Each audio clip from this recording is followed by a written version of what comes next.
Japanese லாங்குவேஜோட part 1 நீங்க ஏற்கனவே பார்த்திருப்பீங்க. அதோட கண்டினியூவேஷனா இப்ப பார்ட் 2ல வேற சில நம்பர்ஸை எப்படி பண்ணணும் அப்படிங்கறத பார்க்க போறோம். ஸோ வாங்க கண்டினியூவேஷனை பார்க்கலாம். அதாவது 1 lakh அப்படின்னு நம்ம இங்கிலீஷ்ல சொல்லுவோம். பட் இங்க என்ன பண்ணணும்னா எல்லா நம்பர்ஸையுமே 10,000 அதாவது பின்னாடியிலேருந்து வர ஜீரோஸை 4 ஜீரோஸ்க்கு கட் பண்ணிக்கோங்க. ஸோ ஃபார் எக்ஸாம்பிள் இப்போ 1 பிளஸ் இங்கே 5 ஜீரோஸ் இருக்கு இல்லையா, பின்னாடியிலேருந்து 4 அந்த கவுண்ட்டுக்கு கொண்டு வாங்க. ஸோ 4 கவுண்ட்டுக்கு கொண்டு வந்தீங்கன்னா ஆட்டோமேட்டிக்லி அது மான்கிற கவுண்ட்டுக்கு வந்துடும். ஸோ ஜூ அதுக்கு 4 ஜீரோஸ்க்கு முன்னாடி என்ன இருக்கு 1 0, ஸோ விச் இஸ் 10. ஸோ ஜூ மான் அப்படி ஆயிடும். ஓகே, ஜூ மான். அதே மாதிரி தான் எல்லா நம்பர்ஸ்க்குமே நீங்க பின்னாடியிலேருந்து 4 நம்பர்ஸ் கவுண்ட் பண்ணி வந்தீங்கன்னா அந்த மான் ஓட காம்பினேஷன்ல சொல்லிட்டு அதுக்கப்புறம் அதுக்கு முன்னாடி இருக்கிற நம்பர்ஸை வாட் எவர் காம்பினேஷனோ அப்படி நீங்க சொல்லணும். ஃபார் எக்ஸாம்பிள் இங்க பாத்தீங்கன்னா 1,23,200 அப்படின்னு சொல்லும்போது இப்போ 3,200 அப்படிங்கறத தனியா எடுத்துக்கணும். அதே மாதிரி 1 2 that is 12 அதை தனியா எடுத்துக்கணும். அதை மான் அப்படிங்கிற காம்பினேஷன்ல சொல்லணும், which will be ஜூனி மான். அதுக்கப்புறம் பாத்தீங்கன்னா 3,200 சொன்னோம் இல்லையா, அது நம்ம ஜாப்பனீஸ்ல எப்படி சொல்லுவோம் சாசன் நீ ஹியாக்கு அப்படின்னு சொல்லுவோம். So this is one example. அதே மாதிரி நெக்ஸ்ட் பாத்தீங்கன்னா 268070 இருக்கா. ஸோ இப்போ 8070 0708 பின்னாடியிலேருந்து வர இந்த 4 நம்பர்ஸை தனியா பிரிச்சுக்கோங்க, 26 தனியா பிரிச்சுக்கோங்க.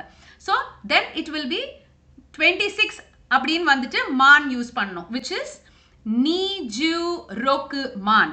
அதுக்கப்புறம் 8000 ஹசன், அதுக்கப்புறம் நானாஜு. ஸோ இந்த மாதிரி தான் நீங்க இந்த நம்பர்ஸை கத்துக்கிட்டு பண்ணணும்.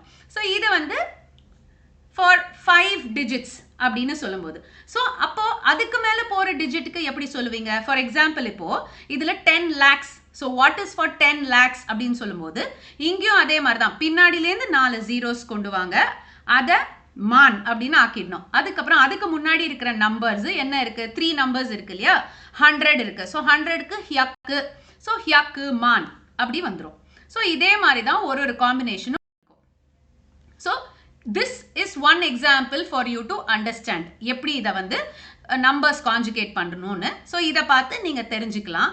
ஸோ ஒரு பர்டிகுலர் லெவலுக்கு அப்புறம் ஒக்கு, அதாவது 500 மில்லியன் அப்படின்னு வந்ததுன்னா அந்த மில்லியனுக்கு ஒக்கு அப்படின்னு சொல்லுவாங்க ஜாப்பனீஸ்ல.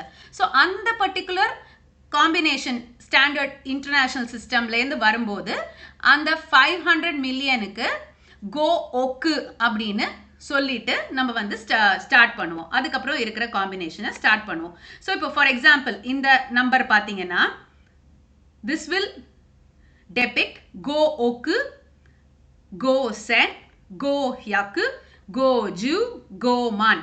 அதே மாதிரி தான் பின்னாடியிலேருந்து 4 நம்பர்ஸ் பின்னாடிலேருந்து 4 நம்பர்ஸ் செக்ரிகேட் பண்ணிக்கோங்க. அதுக்கப்புறம் இருக்கிற 5 நம்பர்ஸை செக்ரிகேட் பண்ணி நம்ம சொல்றோம்.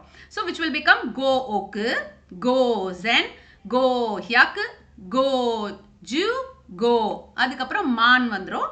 அதுக்கப்புறம் கோ சென், கோ ஹியாக்கு, கோ ஜூ, கோ. ஸோ திஸ் இஸ் ஹவு நம்ம நம்பர்ஸை புரிஞ்சுக்கிட்டு பண்ணணும். ஸோ இந்த பகுதியில் உங்களுக்கு நம்பர்ஸ் எப்படி பண்ணணும் கான்ஜுகேட் பண்ணணும்னு நான் சொல்லி கொடுத்துருக்கேன். இப்போ அதை பற்றி நீங்கள் கிளியராக புரிஞ்சுட்டு இருப்பீங்கன்னு நினைக்கிறேன். நீங்களும் இந்த மாதிரி நிறையா நம்பர்ஸ் வச்சு ட்ரை பண்ணுங்க, எப்படி ஒர்க் அவுட் ஆகுதுன்னு பாருங்க. மீண்டும் வேறு ஒரு பகுதியில் உங்களை சந்திக்கும் வரை ஜாமாதா சாய்னோரா.